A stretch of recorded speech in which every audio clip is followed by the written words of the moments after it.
And we are live. Hi, everybody. Welcome to I'm Readers of Lost Art. This is my, what would we call you? My GIMP. No, you used to call me your academic fluffer. Do you remember that? quickly, Paul's academic fluffer. quickly moving on. Mind you, as we established last week, Proust was a deviant of the We're keeping highest with the order. spirit of things, exactly. Yeah, we're keeping Yeah. in the spirit of things. So as you can see from the screen, what we plan on doing this week is because last week Stuart witted on too much and he kept stopping me from reading from the text. So I basically thrashed him virtually at a safe distance and demanded that he got the text in front of us. So he's got zero excuse. So And here is the text. all I'm going to do before we dive straight in is I don't. I originally I had this whole schedule planned, and I see this developing. Like, remember the Muppets? Those two guys on the balcony. What were they called? What Waldorf and someone Emerson or other. something. Yeah, One was definitely Waldorf because I remember he was named after the salad, but that's I it. can't remember the other guy. But anyway, I think we might end up like those two, just chuntering to ourselves. Yeah, And I thought it actually quite nice not to have a schedule and to just go. I think there'll be bits later on. I do think we may take, ages over the first 40, 50 pages. But after that, there are sections that I think we can not skim, but go through relatively quickly. yeah, absolutely. So, but in the short term, we're just going to punish you with a very close reading of the opening pages. It's going to seem interminable. Yeah, to be honest, from what I've been reading, is a lot of people only get this far. They get to the end of the madeleine scene, and it's just like, oh, that's it. I've done it. I've done Proust. Well, we'll Notch on the see. bedpost, but yeah, we'll push on. Right then, well, shall we dive into the first page and to see how it goes? Yeah, let's go, Paul.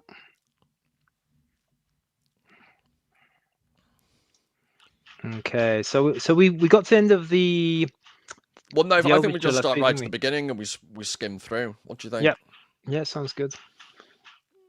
Here we go. Right.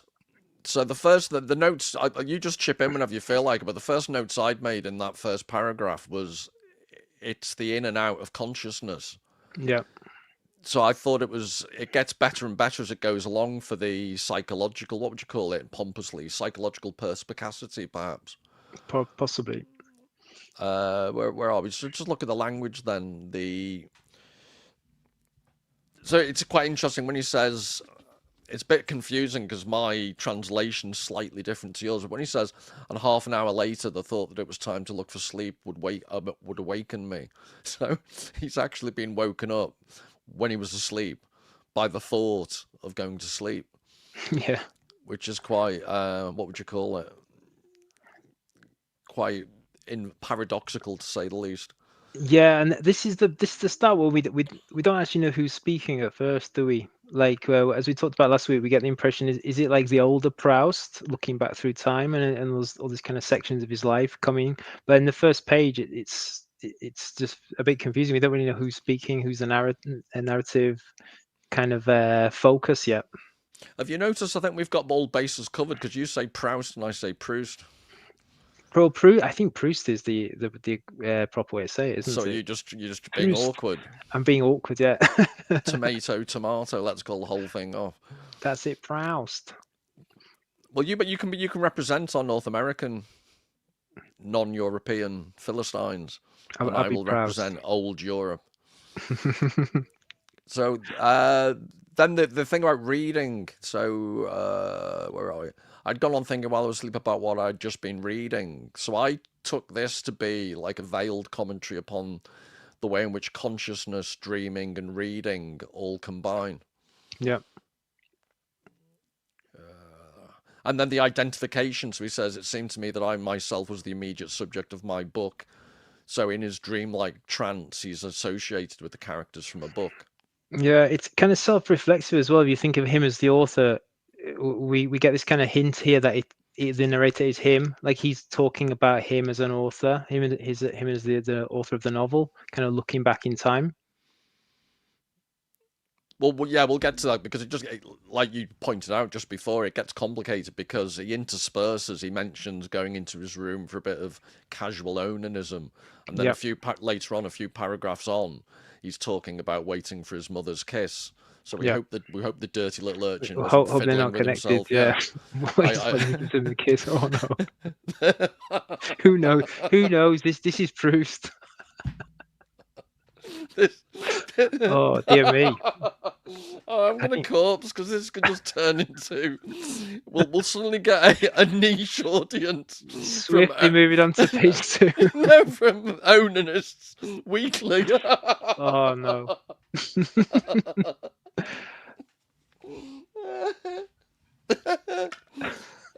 Right, go on quickly. Fill the space. Fill the space here. I would lay my cheek. I would lay my cheeks gently against the comfortable cheeks of the pillow, as plump as and fresh as the cheeks of childhood. I'm trying to check my. There we go. Oh, you've gone too far ahead, you muppet. Are we still on Could page you go 1? back to Could you go back to Yep. because you're going far too fast. This remember we're planning on this taking decades. I'm gonna take one page at a time. No, I like that. I would ask myself what time it could be. So that paragraph there, yeah, I would ask myself what time it could be. I could hear the whistling of trains, and I just like that section, the concept of distance and space, because everyone talks about in it, and it's called In Search of Lost Time, and obviously his main concern is memory, his main concern is time. But it does seem that I like the way he introduces distance. And without plot spoiling, but in volume 6 of Time Regained, there is a sense in which he looks back and he describes it as a sense of traveling, and he reintroduces this concept of space. And I just think in these first few pages, I think one of the reasons it takes ages to go through discussing it is that he introduces an awful lot of themes that are bookended. So at the very beginning, he introduces them, and in the final volume, over about a 400-page period, he revisits the things he introduced. And I just admired the ambition of that for such a long book. Yeah, how many readers would remember what he did at the beginning, which almost invites you to go back and read it again. Yeah. Which would be be interesting how many people decide to do that. No, I'm sure some people have done it. Well, I've done it. I've read it twice, start to finish, over the decades, and then I think I've read the first 45 pages, or up till the Madeleine episode. I think I must have read that 8 or 9 times. And what I was going to say about that was, it might be I'm just thick and I need to keep rereading it, but also the fact I haven't got bored going back to it. If Yeah. people argue about what constitutes good art and bad art, I'd argue that if you can go back to something and read it 8 or 9 times and still find stuff and still have ideas and not be bored, that's a Yeah. pretty practical sign that it's good art. Mm. But anyway, just like the idea of the deserted countryside through which a traveller would be hurrying, and trains at the very end of the book. He has one of the he remembers the sound of an engineer taps on the or is doing something to the train or the track, and he correlates that with a spoon banging on a saucer, and that's one of the involuntary memories in the final book of the series. There's a whole crescendo of 5, I think it is, involuntary memory episodes, one of which is the spoon on a plate. So right from the first page, this idea of being in the countryside with a train whistling and the concept of space. It's beautifully, the architecture of the whole novel is stunning. Yeah. What about this bit here, Paul? We're talking about space. Here we go. There we go. So when he's talking about the subject of my book would separate itself from me.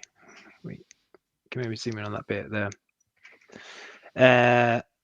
I found this line quite interesting, or this kind of fragment of the line, because we talked last week about this kind of discombobulated body kind of floating around a little bit. And it's almost here like he's questioning himself. It's almost like a reference to the novel itself. Does that Yeah, make sense, or am I kind of overreading it a little no, bit no, here? that's what I was saying about the concept from the very beginning, the concept of reading, the concept of consciousness, the Yeah. concept of authorship. They're all melded together. And as the book progresses throughout thousands of pages, this concept, I just think it's such a profound artistic representation of consciousness. And what the first 40 odd pages brought home to me was in on the channel, and you and I could do it at a future date once we've got past page 3 in about 6 months' time. But Schopenhauer, um, I was reading the first 10 or so pages and I just kept writing like a bit autistically, Schopenhauer, Schopenhauer. So I did Mm, check. It's not me imagining. I think he edited a journal at one point and he was very familiar with yeah. Schopenhauer's work. Yeah. He And was into Schopenhauer. and Schopenhauer had this theory about music being the queen or king of the arts, and the concept we spoke about this last time, but the idea of the musical symphony and the fact that in some editions this first section's called the overture. Mm, So there's a musical theme that Schopenhauer said music was the purest of the arts. yeah. But directly to your point, this idea that as it follows on from that highlighted bit, it's beautiful language, perhaps to my mind, to which it appeared incomparable without a cause, something dark indeed. He's describing what's indescribable. He's describing the darkness of consciousness. Mm, And I just think, as a first paragraph, this idea of waking up in a confused state, some of us, myself included, sometimes don't leave that state for the rest of the day. Do you want to scroll on? yeah. Do I have permission to go to page 2, or can we No, you milk can't. page 1 a bit longer? No, no, no. Let's go to page 2. Just to Here give we go. people a delusion that progress will be made. Yeah. Right, you need to. I think you've got a fetish for this, laying your cheeks against the soft cheeks of my pillow. Yeah, it's a very physical language. Let's just highlight it. Because we talked a bit last week about this. It's not fetishization of objects, but this idea that objects are imbued with memory. And here the pillow is almost kind of serving, I wouldn't say just as his childhood, but it kind of foretells about the mother and the kiss, and he's got this, I guess, like a connection with bedtime, the bedtime ritual of the mother giving the cheeks a kiss before he goes to bed. So I think it's really interesting that he brings this up very early on without actually mentioning the mother. It's like the object is taking the place of the mother, and it's through the object that he therefore eventually remembers that very important, I guess, like formative memory of the mother giving the cheeks a kiss before bedtime. Yeah, and isn't when he is describing his mother in the dining room, he's like, it's quite funny, and this is why I think Mm, Proust's funny than people give him credit for. But he fixates on precisely where he's going to kiss his mother on the cheek, exactly. and it's quite a funny description. So you're right, he's foreshadowed it here, hasn't he? Yeah. And we spoke last week about I am sick because I've also been in hospital, for example, when late at night you do get this, delusional episodes almost. But it almost seems to revel in the cruelty of what he's describing, which is what Mm, maybe I'm overreaching, but I see, and I think given what happens, the masochistic, sadistic elements that run through the book later on, yeah. he does seem to have this sadistic relationship to pain or masochistic. No, I would agree. I do wonder whether it's kind of like a fascination, like he fetishizes pain, or whether he's had incidents in his life that have the kind of impactful when pain is involved, and it's like he hasn't come to terms with it. He uses the novel to come to terms with, I guess, like negative aspects that he's experienced in life, Yeah, it's like almost I like a need kind of to a read. therapy. Yeah, I've started reading. There's two or three like huge biographies I'd started to read, and then I stopped because I didn't want my reading of the book to be prejudiced. Yeah, But maybe, like I say, when this imaginary realm, when we have made progress, I'll start bringing in more references from biographies. But yeah. I think from what I do know about him, it's clear that he was a bit of a disturbed puppy, Mm, and I also think it's the difference between eras. So he's writing at a time when it was almost de rigueur for artists to be disturbed individuals, Yeah, especially if you were French. It was like you were like part of the card-carrying union of weirdo artists. But that's it, right. but don't you think it's one of life's ironies that the most messed up people tend to be incredibly creative? Yeah, well, this that connection, a lot of scientific studies into creativity and madness. People who are creative tend to operate on a higher level, and they can suffer from depression, anxiety, psychological disturbances, things like that. So yeah, I think we have a clear-cut case with Proust that he was highly intelligent and probably slightly bonkers. Well, we'll see it in a second as we scroll through, but also the degree to which he notices and he describes things in profound detail. Yeah, We'll get onto this later, but that's something that in because life today is just a succession of rapidly processed images, we don't fixate like that anymore. And yeah, B, this issue of if you're disturbed psychologically in any shape or form, you want a label, B, you want allowances to be made for you. And I could go on with the alphabet. Whereas in those days, I think people sought art as a sublimating refuge, and we're all the absolutely. beneficiaries because psychologically disturbed people, like let's just say, but let's just you and I, amateur psychologists, now say we've Mm, definitively diagnosed him as psychologically disturbed. Then he's found a great outlet for it. And this mm, thing about being in bed as well, all this stuff about being in bed, remember, it's not just a urban legend. He lived in a cork-lined room. He had profound asthma. yeah. He, towards the end of his life, he very rarely went out. So I don't have asthma, but I don't go out. I don't have a cork-lined bedroom. But there are similarities, but also I'm not particularly creative at all. So I am intrigued by this not wanting to go out. And as we get through, I think it's the next page or two, he describes various. No, it's when he's with his aunt Leonie in Yeah, Combray. that's it. Yeah. He talks about rooms, the coziness of their rooms and stuff. Mm, And being a borderline agoraphobic, I thought that I was really impressed with that stuff. mm.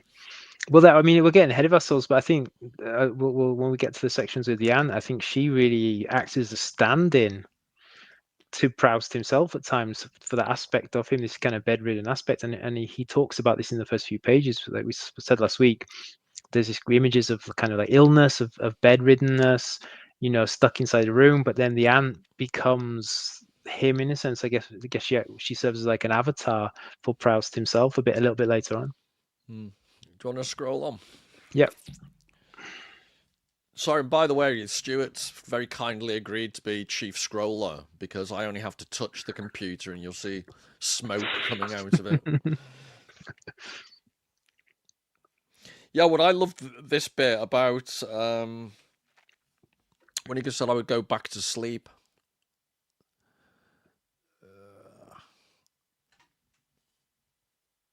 Is it on this page? I think you might have just gone past it. Is it at the bottom? Yeah, there you Here we go. go. I I would fall fall asleep asleep again. again. Yeah. These are my translation. Just interesting the different little bits of translation. I would go back to sleep. I would fall asleep again. Mm. Comme ci, comme ça. But the kaleidoscope, so that introduces in a second, we're going to get the bit about the magic lantern. Mm. But he's already prepared us for that with this concept of the shifting kaleidoscope. And Yep. again, maybe I'm reading far too much into it, but I'm going to do a video on this notion of the kaleidoscope because the way he's describing consciousness as this shifting kaleidoscope. Then he morphs into a description of a magic lantern. And what's different between the magic lantern or a basic kaleidoscope versus modern media technology, especially digital technology, is the way Proust describes everything. There's much more room for you to import your own imagination into what you're seeing. Yep. And the images you're seeing, he's at pains to describe, lay upon, as we're saying here, a momentary glimmer of consciousness, the sleep which lay heavy upon the furniture. When he describes the magic lantern, the images lie upon the furniture and the doorknob. So there's this, it's the habitual room in which he sleeps. And these images, initially, when he gets the magic lantern, he finds them very disorientating. But Mm, slowly he incorporates them into his everyday habitual life. Now, it's a lot of work to get to the point, but I'd argue that modern media and digital technology are much more disembodied. The relationship between the image and the physical underpinning has gone. mm, So, what Proust is describing, you could interpret it almost as a metaphor for the period at which images were still related to a physical reality. And more as Proust grows up, by Time Regained, the final volume, he's talking about cinematography, and he's contrasting that with remembered time. So I also find this fascinating because I think he's introducing the concept. Little Marcel, if that's who this is almost like the acme of, he's on the cusp of the time at which images started to lose their moorings. yeah, And I would agree. nowadays kids are brought up and they never had the moorings at all. Mm. I think another way to read this as well, Paul, is that especially when he gets onto the magic lantern bit, he's talking about the magic lantern or the kaleidoscope kind of overlaying a representation on top of a physical presence, like a room. So we take the room as like absolute reality. Doesn't he call it, we'll get to it in a second, but it's transvertebration, or so he makes up a word that doesn't He exist. he does, yeah, and it's almost as though he's anticipating this idea of subjectivity, that you overlay something, your own subjective experience is an overlaying of a perspective or an image on top of something that is there. So he's saying the room is there, but we only get the overlay on top of the room. We don't actually get the room in itself. We get a representation that is overlaid on top of it. But that's crucial because even though you get my point, it's a bit like, if you didn't we talk briefly last week about Plato's cave? Yeah, exactly. And I think that, but we need to talk about that in more detail at a future date, not now. But the idea of Mm, Plato's cave for me is that it's often being misrepresented. It's much more subtle what Plato's talking about. That the images, as you've just pointed out, the images, the shadows on the wall aren't nothing. mm, Whereas I think too many critics are far too dismissive, implying that the best you can do as a human being is get out of the cave and yeah, ignore the shadows. But I think Plato's saying something much more profound, no, that I to some agree. extent we're inevitably chained to the wall.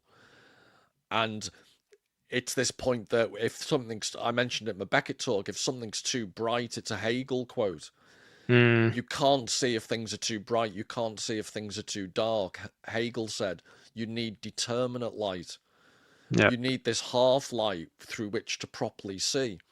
So all of what's being described in terms of a kaleidoscope here or the magic lantern, what you've said about the overlaying onto a physical reality, that's my point. There's still a link.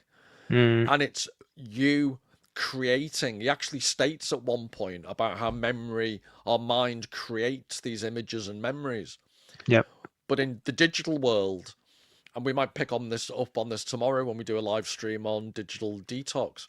But in the digital world, everything's given to you. You're not using your imagination. It's yeah, injected into your head almost. And I think and the digital world doesn't have this primary reality to which it's referring to. It's like this yeah. Baudrillardian simulation. It's based upon nothing but itself. Yeah. Go on, disagree with me. No, I can't disagree with that. I completely agree with that, and that's actually a good little link in tomorrow to let our lovely viewers know about our chat tomorrow. What Yeah, time there's is a it? guy. 7 p.m. It'll be Yes. 7 p.m. UK time, proper time, UK Greenwich time. We should play God Save the King at this point. So yeah, we've got a guy called James Cox who's going to join us, and we're going to do a three-way chat about digital detox. So a lot of what we're talking about in the Proust chats about the importance of proper literature and proper art. We're going to be applying that to digital cultures and digital media and stuff like that. But just to put things in context for viewers, James is a deviant video games player. I don't think he'll mind me saying that. And you enjoy anime I'm and just a deviant in general. yeah, you enjoy filthy pursuits like digital anime, and whereas I will strongly argue it's all the spawn of Beelzebub, and we are entering end times, and there is no hope. So let's scroll down. Cheery stuff, people. Yeah, join in tomorrow for that depressing message. Free Valium for our first 10 viewers. Yeah, I just realised as I was spouting that you'd gone out your way to give a plug. and you just killed it all. Yeah, and then demotivational Paul comes and starts his Just spiel. don't watch it. Don't watch it. Anyway, let's move on. Yeah, I've got notes. The fluidities we talked about when he goes back to sleep, the sleep that lay heavy on the furniture, and then he has this weird memory of his. It sounds a bit talk about deviancy, but his great uncle pulling his curls. He talks about his great uncle's fingers as well. I mean, maybe it's just my filthy mind. I'm sure it's to do with pulling curls, but you I never think know.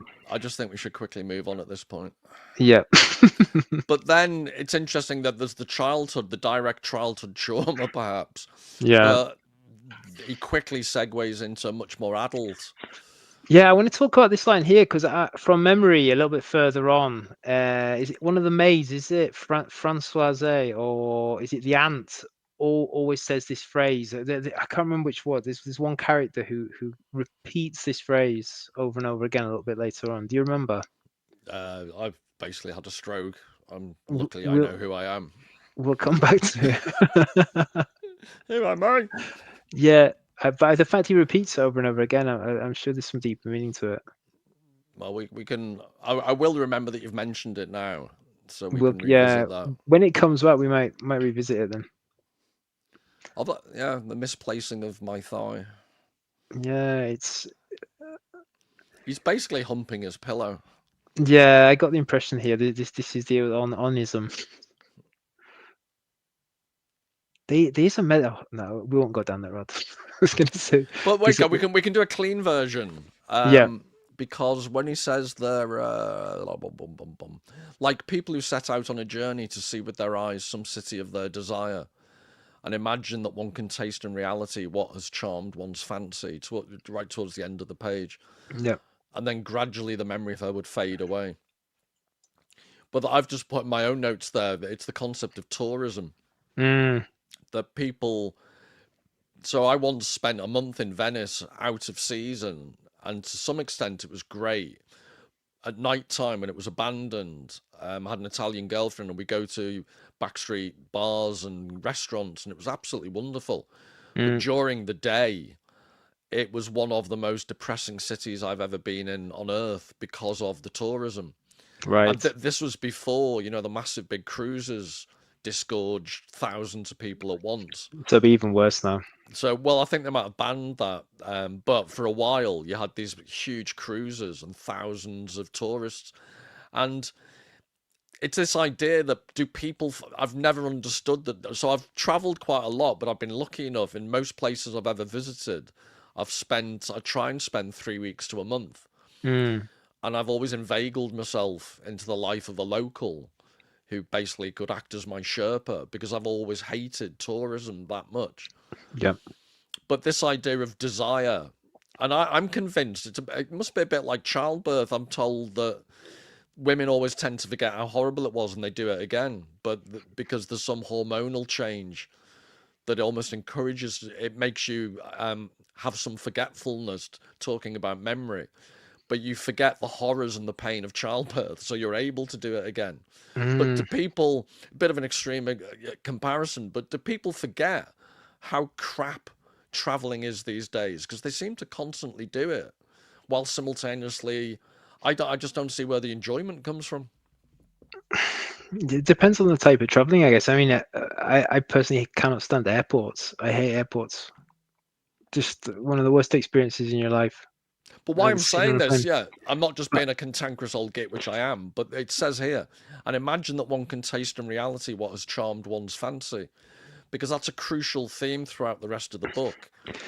Yeah, that's a good point actually, because one of the big themes in the book is this idea of I guess like disappointment.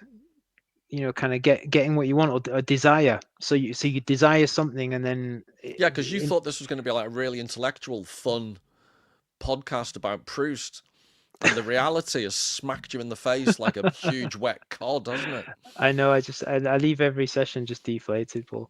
But no, it's this sense of desire. Like he's always wanting something. He's always desiring something, and it does link nicely within what you're saying about tourism, because I think for a lot of people, it's I mean, it's not brochures nowadays; it's all online. But it's the flicking through the potential places. Like, oh, we're going to go there, we're going to go there. And for a lot of people, the actual experience of going on holiday is it's depressing. It's family arguments. It's a dead mouse in the swimming pool. It's If you're lucky. if you're lucky, yeah. It's food poisoning. It's Germans stealing the deck chairs by the swimming pool. You know what I mean? So I think you've got a point there. Definitely. I've just noticed these subscribers have gone down by 3 Germans. Never mind. They'll be back when we do Heidegger and Hegel. Right.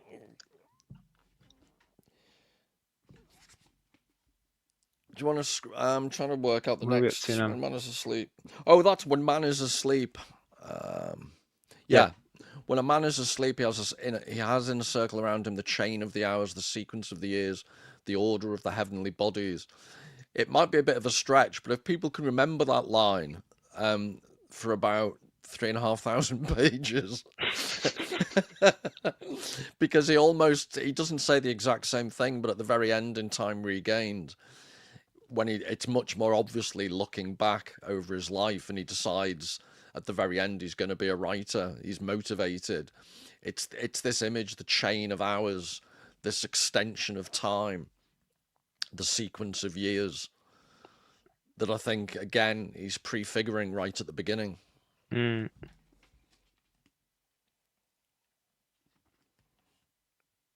And then he goes on about the ordered procession is So apt a to little grow bit further down. confused and to break its ranks. Hold the position. There we go. And then he goes, it's a reference, I believe, to H.G. Wells' The Time Machine, when he talks about being in a chair after dinner, sitting in an armchair, for instance, after dinner, then the world will go hurtling out of orbit. The magic chair will carry him at full speed through time and space. I do think that's he'd read H.G. Wells' Time Machine. Right. But again, the fluidity, I think the whole point of all this section in reference to consciousness, we impose conscious order on a completely disparate, chaotic world. Mm. And I think people have the delusion that we are, or life is this unified, coherent process. And I think Proust was so far ahead of his time. I mentioned it last week, and I've done some videos on Daniel Dennett, but theorists of consciousness, Daniel Dennett and other people who disagree with Daniel Dennett, but they all agree increasingly that consciousness is an incredibly inchoate, disparate thing. And Proust is writing about this in artistic terms so far ahead of his time. It's really impressive. No, absolutely, and I think the fact he does it over a full lifetime, essentially, to prove the point. Yeah, and if you can scroll down to, I keep saying stroll or scroll. Yeah, we can stroll along. Yeah, the where are we gone? Blah, blah, blah. I was more destitute than the cave dweller. There we go. And I just love that the images and the language would come like a rope down from heaven to draw me up out of the abyss of not being, Mm. from which I could never have escaped by myself. And this is Sartrean, it's Heidegger. It's like this is what Heidegger would have written if Heidegger wasn't a pompous Teutonic person who expressed himself atrociously. It's very true. I do like this line. I was more astute than the cave dweller. Sorry, more destitute than the cave dweller. You could argue here that the cave dweller doesn't question too much. The cave dweller might have they have their god, their space, their world is more solid than his at this point. You know, he's still floating around in space, going between his different points of his life. Yeah, just before that, there's the animal, isn't there? I'm trying to find what it Well, is. that's it. It's right. It's immediately in front of it. I had only the most rudimentary sense of existence, such as may There we lurk and go. flicker in the depths of an animal's consciousness. That's it. Yeah. So I do like this idea that at the basis of human consciousness, we do have this lizard brain. Mm, And it's as he wakes up, he becomes more and more able to evolve from that animal consciousness. But the idea that it's still there within us when we're less reflexive. yeah. Well, it's that theory of self that our higher order functioning is built on top of the kind of the lizard brain, the reptilian brain, and then we have different levels of consciousness. It's probably, I mean, you'll know more about this, Paul, because I know this is your big thing at the moment. There's probably some more modern theories that deal with this. But yeah, I mean, for a long time there was this idea we had the reptilian brain, and then we had the mammalian brain, and then we had the higher functioning and higher order, almost like kind of stacked on top of each other. And that goes back to your point about the images being stacked on top of reality. Yeah, So it's why I was talking about Schopenhauer, because Schopenhauer had this idea of the concept of will. There's will and representation. The world is will and representation. And the world as will is this life force that encompasses absolutely everything. yeah, And this is, he's saying there are layers of consciousness. There are layers of how we see images on top of physical objects. There's layers upon layers upon layers. And our sense of individual ego is the thing that applies unity to it. But at the same mm, time, as the book shows, you can also go back and forth through your own memories. So it's like, was it Heraclitus said, you never step in the same river twice. that's it. Yeah, And this is the point. Despite the fact we're supposed to be a unified individual consciousness, we're mm, constantly changing because we're having different experiences. Our mm, consciousness changes, and our consciousness of consciousness changes as we get older. yeah. And this And is, that's, I think as Price also touches throughout the whole book, is that we can never really be sure about the solidity of those memories. So we change, but then our memories of ourselves change, and then we can never be sure if the memory of ourselves, that was the memory of ourselves, changed. And then we're getting into Christopher Nolan territory, going all over the place, and what is reality kind of thing. yeah, and it's also what I find is there are certain childhood memories that stay with you always. They're Mm, quite foundational. yeah, But I think, the uncle's fingers. yes, let's not go there. And but the other thing is that then I think what Proust, I think his genius is he recognizes that obviously, but he Yeah, also then talks about the random memories that you have no control over.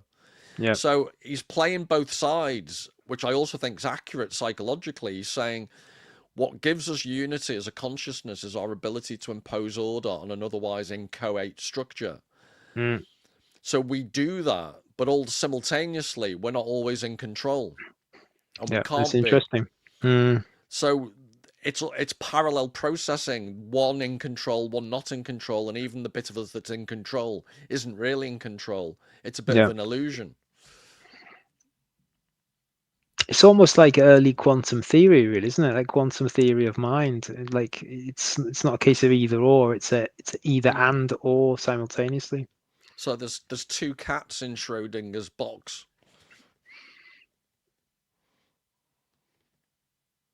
You're not a Schrodinger cat fan.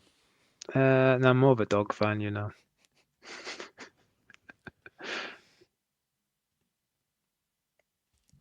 Yeah, because later on he goes, this is where I've put Schopenhauer, because when he's talking about my body's still too heavy with sleep to move, its memory, the composite memory of its rib, knees, and shoulders, and all that section whirling through the darkness. I think Mm, I can find that. it's yeah. There we are. There Right, we go. we've got That's it. on the ribs. Yeah. This is where I've put Schopenhauer in my notes because Schopenhauer had this concept of space time, and then Mm, you've also got the issue of causality, and that's what Proust is looking at. It's the interaction between space, time, and how we interpret and impose causality on space and time. yeah.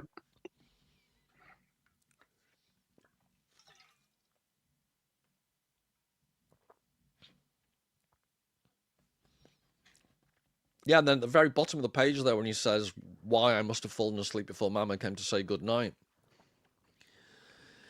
I think it's still ambiguous. Is this the adult looking back at what the child was thinking while still narrating? So I don't think this is Mm, all the way up until now. That isn't a child describing their experience, no, but then he begins the segue into the child's experience about wanting to be kissed goodnight. yeah. And I just think, again, I always say in a future video, but eventually I do tend to do these videos. But I did mention last week the complexity of the narrative voice. And I just think that's one of the examples of the subtlety. Mm, It's slightly ambiguous who, at what stage of his life is this narrator talking. yeah. There's definitely intentionality behind the ambiguity, I would say. Oh, for sure, yeah. Mm.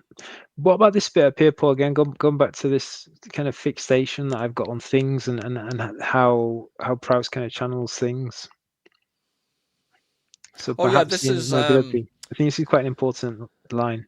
yeah, this is like Kant, isn't it, with the Ding and sich, things in Yeah. themselves. Yep.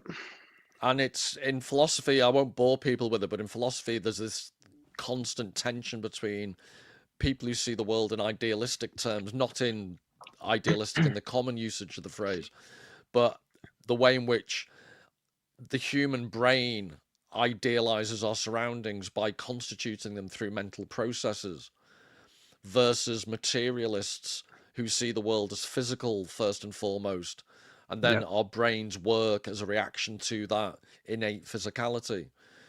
So Kant argued with his concept of transcendental notions, that transcendental idealism, that we can never know objects in and of themselves.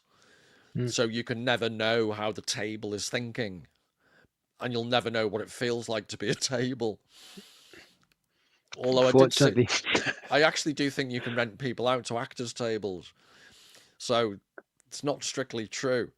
But I've just heckled myself.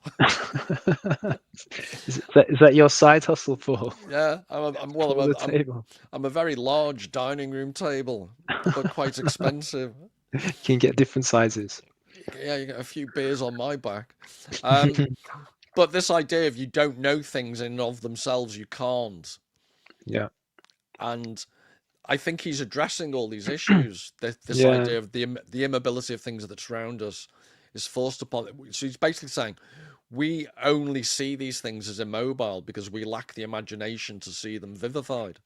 Yeah, and I think as well that he's kind of foreshadowing a big theme of the book. He sees this people as well. We only see people in the way that we think, and in a short while, You went all Sixth Sense then, didn't you? I see people. I see I people. see dead people.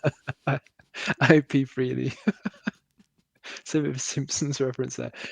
No, I think he starts talking about it quite soon in terms of people, the way Monsieur Swann is kind of seen by the family, in one sense as the son of the very nice and calm, well mannered son of a I guess no, I think rich person wouldn't be the right thing, but like not aristocracy, but he comes from a well-to-do family, but then at the same time he's this kind of social high flyer. He goes to all these kind of debauched parties and things like that.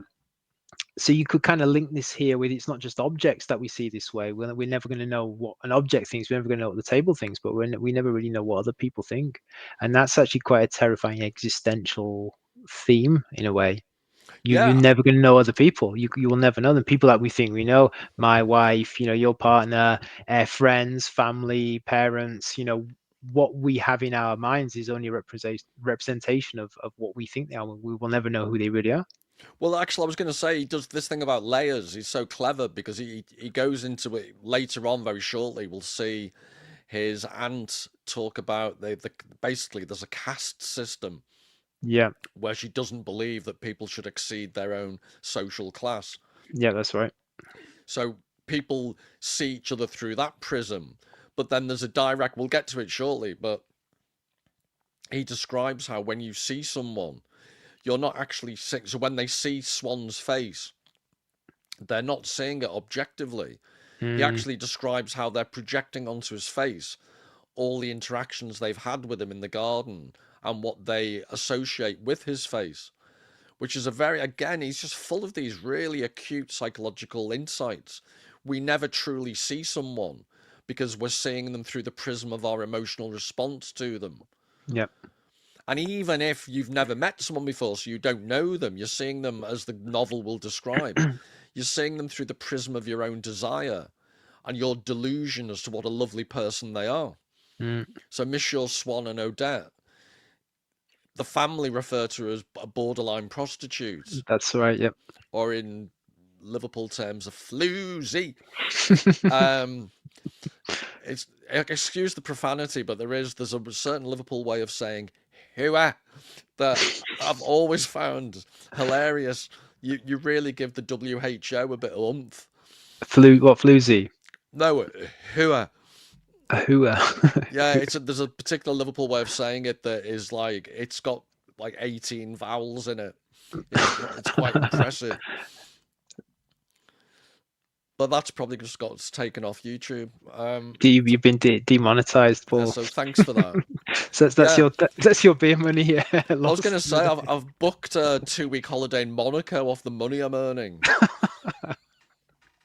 Sarcasm, in case Well, anyone didn't pick up on it.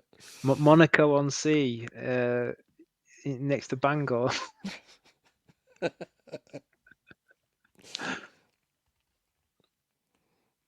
Right, where are we? So on page 5 to page 6 on the digital version, we got Mama. Mama came to say goodnight. Oh yeah, I like the way he talks about the nightlight, the glimmering flame of the nightlight and its bowl of bohemian glass. Because very shortly he's described the when he describes the magic lantern, he then very quickly describes when he goes downstairs. I'm jumping ahead slightly, but he Yep, no, got talks it. about he talks about the light. But yeah, but later on he then talks about the light over the dining room table, Mm, which he associates with the magic lantern. He's saying the magic lantern disorientates him because it makes a familiar room seem unfamiliar. But then opposing that, he describes the light in its light shade in the dining room as a witness of this habitual dinner party that often happens and has a sense of comfort and habit about it. And I mm, think habit is one of Proust's key concepts throughout all 6 volumes. absolutely. Habit allows us to orientate ourselves in life. If you have too much of it, you basically live a boring life like me. Most well adjusted people try and get a balance between habit and excitement, habit and difference. Yeah. Well, we have. I'm jumping ahead, but I think he first mentions habit in a short while. There we go. No, this is it.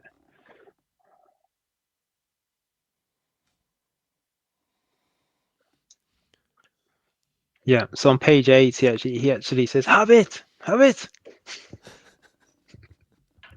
It suddenly comes to mind. Sorry, when did Proust develop advanced Tourette? Habit.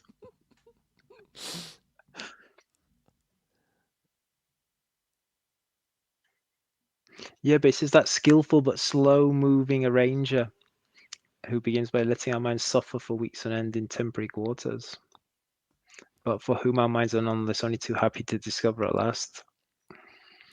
For without it reduced to their own devices, they will be powerless to make any room seem habitable.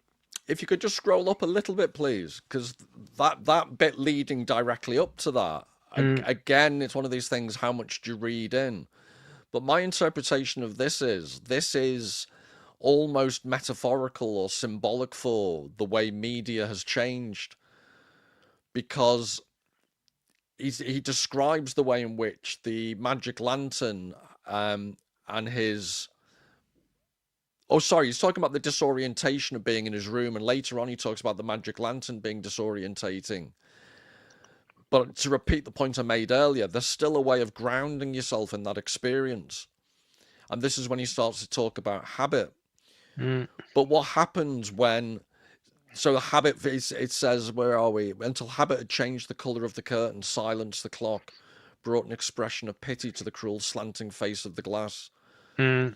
And vetiver, I think, is a vetiver is it's an Indian grass, I believe, that's used in smelling essence or essence oils. So it's like a kind of room freshener. It's like one of those Yeah, Glade plugins for the 19th century. more organic. You probably get it again because we've gone in a loop, haven't we? The It's like organic stuff. patchouli, isn't it? Yeah, it's kind of like it's a very distinct scent. So, and what I'm suggesting is that that type of groundedness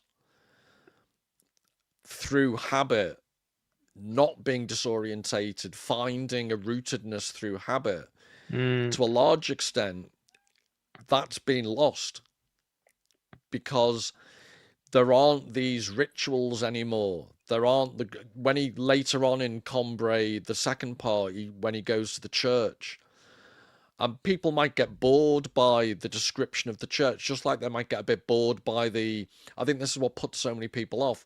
All these pages or paragraphs of a little boy in his bedroom. It's boring. But actually, it's describing the psychology of a little boy and how they grow to be familiar with their Mm. bedroom and their surroundings. When he goes to the church later on, it's described in brilliant detail. But it's not just the boy coming to terms with the habit of his own life. The church embodies the habit of generations. And That's this right. house, he's going into all this detail in the section you've outlined. Habit has changed the colour of the curtains, it silenced the clock, it makes Mm. everything more manageable. I think we're living through an experiment today when kids have had that habit taken away from them. No, I'd agree. I mean, to me, the habit is this kind of like the double-edged sword. It's the killer of creativity, but Proust said you can't live without it because it's what grounds you in those moments of discombobulation. Uh, Habit is something that focuses you and brings it together. Habit is almost something that can be shared between individuals. It's the one, even though kind of our perspective of other people is always going to be subjective. Habit is the inter-individual kind of cross-cultural thing that keeps it all together. I guess it's like the kind of the dark matter in a sense. We don't see it, but it is there and it holds the kind of a shared existence together. Sorry to go off on a slight tangent, but did you ever watch Sergeant Bilko? No, but I've heard of it. Oh, you need to watch it if you can ever find old runs of it. But It'll be online, won't it? there was a very funny episode where the colonel's wife had a habit of using a certain word excessively. So he opened a book and she gave these really boring, like, Women's Institute talks about how to make sponge cake. And all the soldiers attended because she had a vocal mannerism. And if she said it so many times, somebody won the jackpot. And I'm counting, I think, maybe three, but definitely two times you've said discombobulated. I know it's the word of the day. I It's know. like a So Sesame Street. have you Hey, got like kids. word a day toilet paper? And that's what. So I don't want to go into too much depth. No, but it's the word that I've said it quite a lot last week as well. It's the word that comes to mind. What of this initial kind of 10 pages, a discombobulated soul floating through space, trying to use habit to condense itself into a fixed form. No, no, definitely the earliest pages. It's all about. I just use the word disorientation because I don't want to encourage you, but discombobulation, disorientation. I like the word inchoate. Disembodied. Yeah. Need to get this thesaurus out. This is a Well, thesaurus. disembodied doesn't quite catch it because disembodied doesn't necessarily mean disorientated. It's more of a duality, isn't it? It's like kind of soul and Yeah, body. But discombobulated is. yeah. Right, having successfully distracted both of us. Hey, we're doing well. We're getting on to page 9. Or do you want to go back to page 7? I don't think we said anything about page 7. Was there anything? Probably. Oh yeah, he just gets a bit. He's a bit fetishistic about his bed, isn't he? Yeah, Comparing himself to a bloody swallow. it's that pillow in the cheeks. But I mean, without getting you demonetized, there is a medical condition involving onism and beds. So I'm wondering whether he's hinting here that he suffered from that. Oh, God, that would have to be the modern thing, wouldn't it? About everything has to have a label. It couldn't be just a dirty old self fiddler. Well, there is that, but there's this specific medical term that causes, I guess, like a lack of performance in a real world situation because you're obsessed with the bed and doing something with yourself with a bed. Really? Yeah, I don't So want to how give. were you cured, Stuart? It's a really expensive treatment. I went to one of those special camps. Was it prayed out of you? It was sprayed out of me by shamans on top of a mountain. I'm gonna risk breaking the stream. I'm gonna search for it. I'm gonna find this out. Just bear with me 30 seconds. You can keep talking about something else. I'm gonna Well, no, find the one term. of the it's a very small pathetic point, but I do like we was talking about the fire at night and the glow of the logs intermittently breaking out again.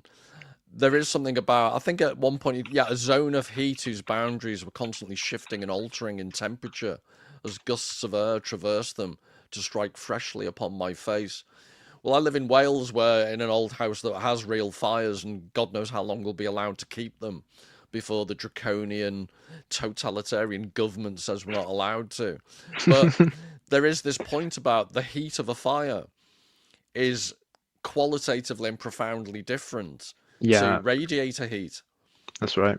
And I almost see that as a metaphor for some of the things we're talking about. You know, the book's called In Search of Lost Time. A lot Yeah, of the books are in search of lost experiences.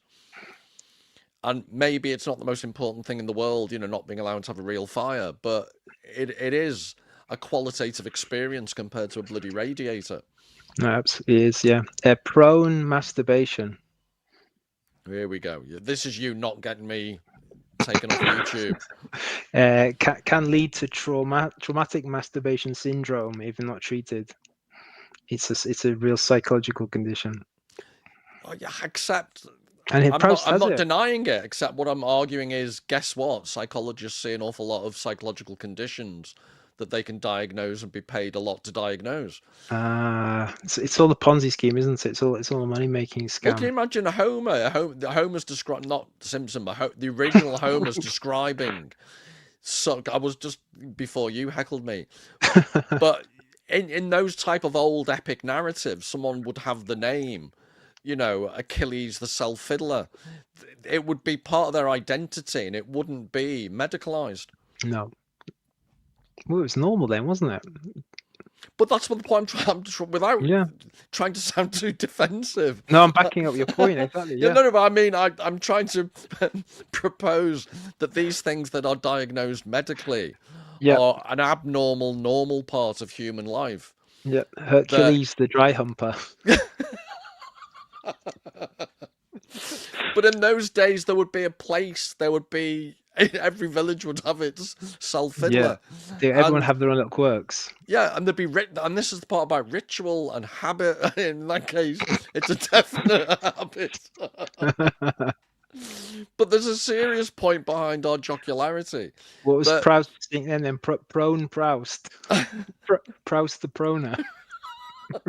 with the boner. But this is you've taken us down a dark a dark place indeed, to Yeah, quote Proust. watch those views go up now. Yeah. But there's a serious point about this is how art and literature and artists made these things part of life. Absolutely, yeah. But I mean, Versus nowadays it will be glossed up. It will be edited, Paul. Like Proust is doing very artistic, profound language. He's talking about things where we can joke and laugh about them, but it's something that's part of him, and he's able to communicate. It's nowadays you would slap an 18 label over this, and or it will be so literal. It will be pornographic. He's talking about something. Uh, Almost kind of like metaphorically. and then I suppose you get into complex debates about catharsis, because he obviously Yeah, didn't change much during his life. But to some extent, I guess writing about this was cathartic for him. But whether it was or it wasn't, he definitely sublimated his pervy self-fiddling tendencies and absolutely. created a great work of art that we're now actively ruining for people who didn't see this. But what was his background? He was, I guess he was Roman Catholic, wasn't he? I think he was Jewish on his. That this is a big debate. He was. I Yeah, I need to remember that. check it. He had The Jewish mother. heritage, yeah, and Yeah. because in Jewish law, rabbinical law, it's on the mother side that determines whether you're Jewish. Yeah, So technically, but I think they were naturalized Catholics or assimilated Catholics. that's right. So there is this interesting. I think in real life he was a massive defender of the big Dreyfus case. So he Mm. defended publicly Dreyfus, and I think it was a massive dividing issue in the time in France. But also, as you can see in a very short section after this, when he visits the church at the beginning of Combray section 2, he's immersed in Catholic theology and references. That's what I'm thinking. Yeah. But yeah, it's interesting because there are aspects of the Woody Allen type of hypochondria, neurosis that you recognize in some Jewish writers. That's Yeah. almost like it's. I don't want to be accused of stereotyping racially, but there is this proud tradition of Jewish writers who excel at portrayals of neurosis. Mm. I mean, even up to like modern day example would be like Seinfeld, and so Yeah. a lot of Jewish writers in American comedy. A lot of the themes that they do is kind of this this shame or neurosis, very neurotic people. Did you ever see that film? It was called Sideways. It was about two guys going on uh, I guess like it was I don't think a I weekend know which away. one you mean, but I don't think I liked one of the main actors, so I never watched it. No, the acting was a bit weird, but it was like He's a weird actor, the one I'm thinking of. yeah, was it the younger guy, not the one who's getting married, because the one who's getting married was like I think he was like Ashkenaz meant to, or he was playing an Ashkenazi Jew, Just to or clarify, Stuart, you're asking me about a film I've admitted I didn't watch. but yeah, you said you knew the film though, but the most of the film is a Jewish guy, and he's got this very neurotic uh approach to love and romance, and the whole film is him and him struggling with this neurosis. So yeah, very good film. But that begs the question because in all of this, it's the neurosis that makes the book interesting. It's the neurosis that allows him to see in such absolute clear detail the Mm, things that many people wouldn't notice. yeah. But it's also you get the strong sense, and I don't want to play on stereotypes, but a very close relationship to his mother. There's all these things going on that again in a modern context tend to get diagnosed or turned into an issue of identity, whereas he was just sublimating all this into absolutely brilliant art. Mm. Right, so So, anything but else we can find? I think we're up to page 9 now. Where's it go? So, certainly, I was now well away, so he's kind of coming round to it now, isn't he? We start to get more of a focus where he is.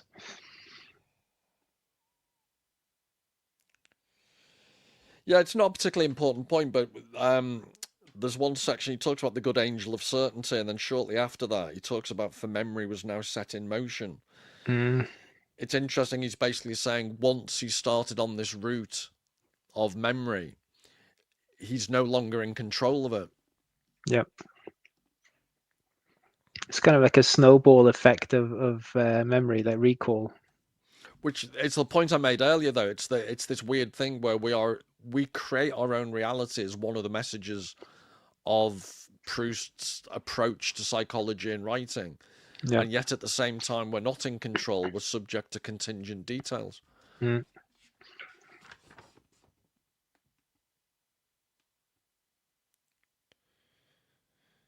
It's also I don't want to drag you back to you have this predilection for going down dark, perverted areas, but his obsession with the bedroom, it just made me think of this is how there we go.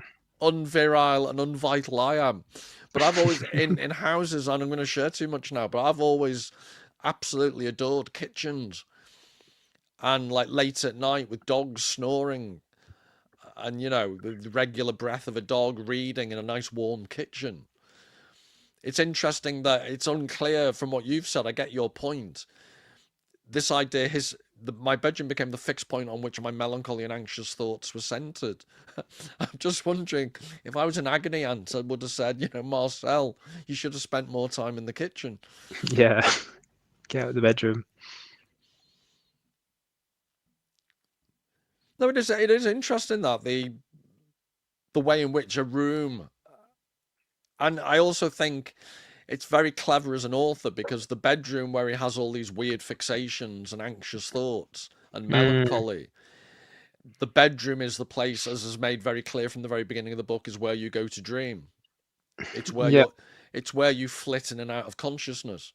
But he also has this anxiety in the bedroom. It's not just a bedroom; it's the bedroom throughout his whole life. He, as we know, he ended up just in this court climb bedroom, quite sick by the end of his life. He spent a lot of time in the bedroom, similar to the ant.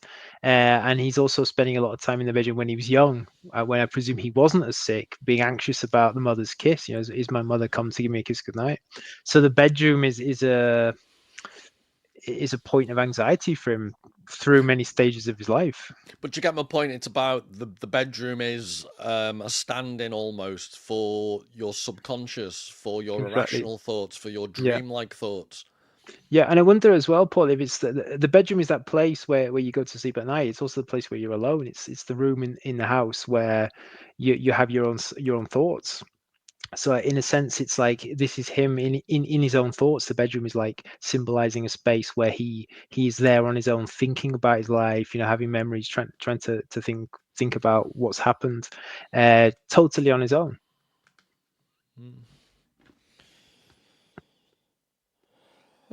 I'm scared to say anything because it just sets you off on the wrong path.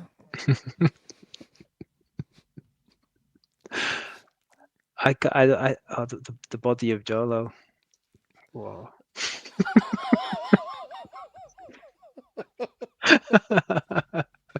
Was he the heraldic knight?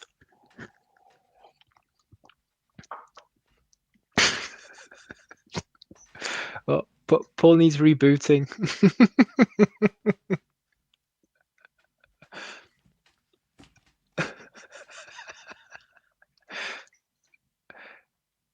Let's take a commercial break. I knew this was a mistake. Uh, But I think we talked about this. This is I can't remember the exact word. It's like a heraldic story, the Genevieve and Gola. Now, Paul, I read this. This is not these are not real characters. These are characters he made up, no, no, similar no. to a I've real got story. the Have you good got job. the? I'm here to correct your conspiracy theory nonsense. This is the what's his name again? William Carter edition, and he has notes on the side of the page. In the medieval legend of Genevieve de Brabant, Golo is the traitor who falsely accuses Genevieve of adultery for having refused his advances. Bit over the top. This legend was the basis for Jacques Offenbach's 1859 opera Bouffe, Genevieve de Brabant. Proust has the fictitious Guermont family descend from a branch of the Brabant. That's it. Yeah, that's where the connection with he kind of creates a story from it. So the actual story, the Golo story, is real, and then he creates a fictitious family based on that. Right. So There this we go. this Yeah, is I you trying to understand that. this is you trying to salvage some self-respect from your I, made-up conspiracy theory. yeah, I'm trying my best. Yeah, But I've this is actually quite important. So this is a real story. So just say again, Paul. You said that Golo accuses Genevieve of adultery. Golo is the traitor who falsely accuses Genevieve of adultery for having refused his advances. That's it. So I mean, this kind of foreshadows a lot of the desire aspects later on with Proust's relationships, doesn't it? Yeah. Yeah. But then just before that, riding at a jerky trot. Just before that, the end of the paragraph before it. Where are we? But my sorrows were only increased thereby because this mere change of lightning was enough to destroy. So the magic lantern's been introduced Yep. to destroy the familiar impression I had of my room, thanks to which, save for the torture of going to bed, it had become quite endurable. Now I no longer recognised it and felt uneasy as it in it, as in a room in some hotel or chalet in a place where I just arrived by train for the first time. Mm. He's got a little obsession with trains, which always reminds me of De Chirico paintings, but that's another story. But also I put in my notes here, anxious generation. You know, this point I'm banging on about the idea that the magic lantern is a stand-in. It's a very early example of the type of cinema, digital technology that was to hit people later on. Yeah. And this is the effect it has on him. Now I no longer recognized it and felt uneasy in it, as in a room in some hotel or chalet. Mm. It's the standardization of the experience that you now get through cinema or, on-screen culture Right. that as an anime fan you are actually endorsing, defending, and promulgating. Shame on you. I don't like all anime. No, but the fact you like any of it, it's reprehensible and it's wrong, and you know it is. Yeah, but you haven't seen any of the good stuff. I've tried actually, and It just doesn't go down well. it's But like it's like an anime fan trying to read Proust. Is it's me like, watching anime. I think you said it's the aesthetic aspect though, isn't it? It's So it's flat. the, It's yeah, the it's super flat dead, kind of style. and I know that's what they're going for, but Yeah, it's just not, doesn't do it. no. I like good wine. I like good beer, and it's like trying to make me drink iron brew. It doesn't appeal. But that's the bit with the word I was looking for earlier on, transvertebration. He makes up the at the end of it'll be the end of this long paragraph. I was going to say the end of the long paragraph. That doesn't really narrow it down for you, does it? Just trying to get the trans pretty. There you go. Okay. It's the bottom of the. There you go. No. Where have you gone? Where have you gone? I've gone ahead. Where have we gone? Translating. No, sorry, it's gone wonky. Transfer. There we go. Yeah. But he's made up that word to describe when an image is superimposed upon something like a door handle. Mm, The vertebra, it gives structure to what would otherwise just be an image. yeah. And this is my point about great literature. You read Proust, and because it's so embedded, it's a bit like James Joyce's Ulysses, which one of these days I'm going to imprison you in my basement and make you do endless sessions on that as well. No, I'd like to read it at some point.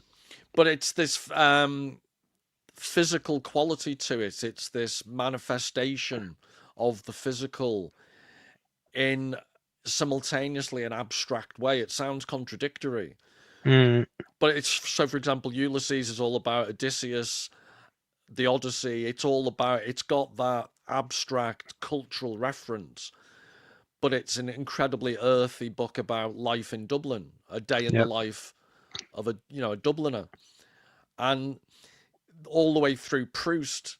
Have we got? I don't think we've got to the bit where the currant bush is coming through the window. I mentioned it last week. Not yet. No. But and he describes the stone of the church. He describes the Madeleine. Everything is such a vivid physical description, and yet at the same time, the first 40 odd pages are all about the abstract consciousness of a kid or Mm. adult or both, dreaming, not dreaming, conscious, semi-conscious. It's this weird mix. Mm. Do you think, again, going back to objects, do you think he's using objects and habit to try and ground something? Yeah. To say that, like, human subjective experience is messy. I'm not going to use the D word again, but it's discombobulated. You just did. But couldn't disappoint.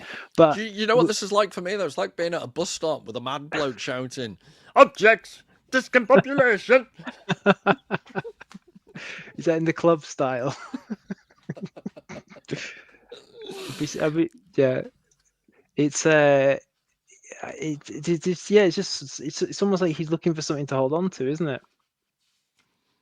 Yeah, no, this is there have been whole books and papers written on Joyce and Proust and the way in which they physically describe things. Yeah. I'm guessing that we discussed how so few people have read Proust, but I'm guessing the people who know him by reputation. I'd be interested. Maybe I'm just believing this because I want to, but I'd guess a lot of the people who only know him by reputation would be surprised by how physical his descriptions are. Yeah. He goes on a bit of a roll about doorknobs, doesn't he? Yeah. Because this is where the doorknob kind of takes on a life of its own when it has the projection on it, doesn't it? There we go. It was now the astral body for Jolo. Gollo. Gollo. How do you Gollo? Sounds like Gollum. Ah, my precious doorknob.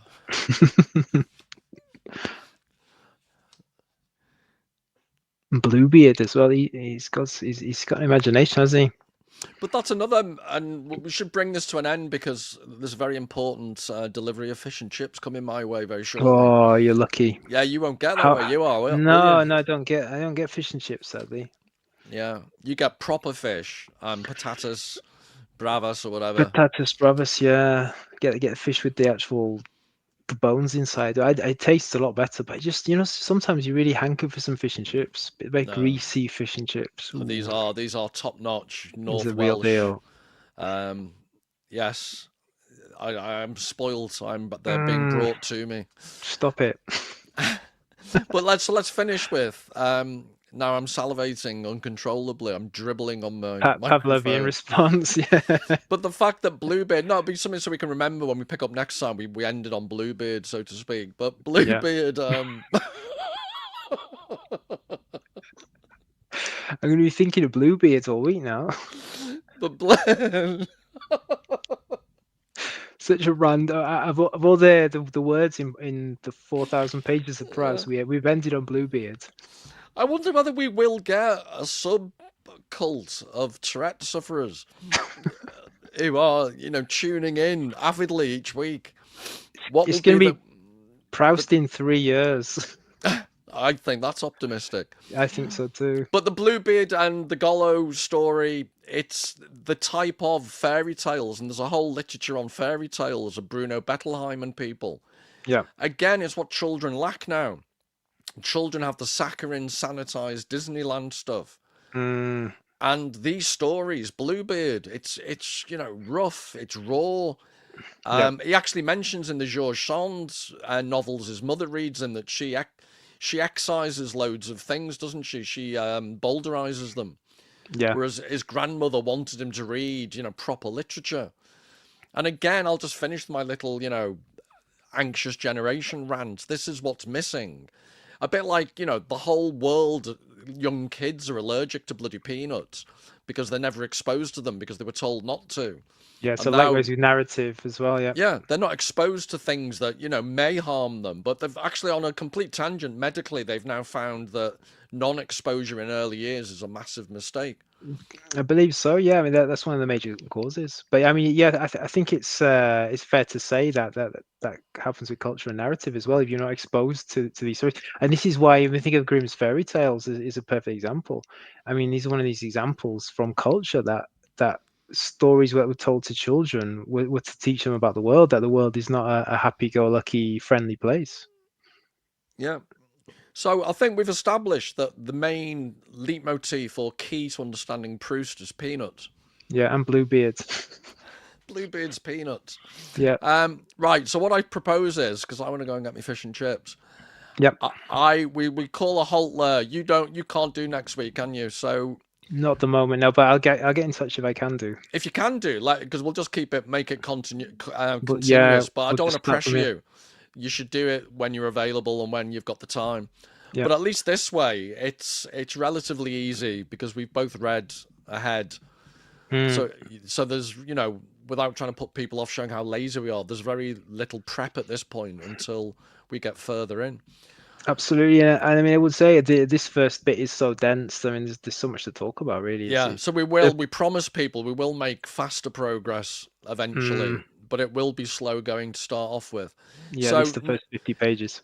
Next week, there'll either be a gap, or what I might do, if I have the time, I might insert a video that I'll record and just have to be released at 6 o'clock next Thursday. I can't promise because I've got a lot on at the moment. But it'll be on a Proust-themed idea. And then the following week, so in 2 weeks' time from today, it's Richard Grannon, Darren McGee, Stuart, and myself I think will Darren's in be. the chat actually. I think Darren's there. Hi, Darren. Apologies for anyone in the chat. I'm not ignoring them, but because I'm incompetent, I've only got the screen whereby I see the text. Because if I go in and out, I end up losing everything. So that shouldn't surprise people. Lose everything. Right, well, so saying that, I now need to get out of this screen to tell everyone to go away. There we go. Right, wonderful. So thank you, everybody. I hope that Stuart's depravity hasn't discouraged you from continuing. And we will see you in 2 weeks' time. And I Sounds will good. try and do another video in the meantime. So all the very best, and thank you for your attention. Take care. Bye, Bye-bye. everyone. See you soon.